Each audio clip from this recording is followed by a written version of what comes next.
दो त्रिशा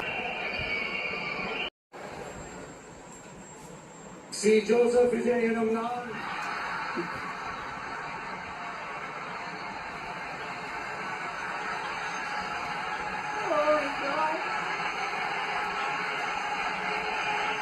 சட்டப்படி அமைக்கப்பெற்ற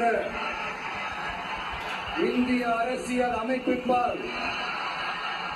உண்மையான நம்பிக்கையும் மாறா பற்றும் கொண்டிருப்பேன் என்றும் இந்திய நாட்டின் ஒப்பில்லாத முழு முதல் ஆட்சியையும் ஒருமையையும் நிலை நிறுத்துவேன் என்றும் தமிழ்நாட்டு அரசின் முதலமைச்சராக உண்மையாகவும் உளச்சான்றின்படியும் என் கடமைகளை நிறைவேற்றுவேன் என்றும் அரசியல் அமைப்பிற்கும் சட்டத்திற்கும் இணங்க அச்சமும் ஒருதலை சார்பும் இன்றி விருப்பு வெறுப்பை விலக்கி பலதரப்பட்ட மக்கள் அனைவருக்கும் நேர்மையானதை செய்வேன் என்றும்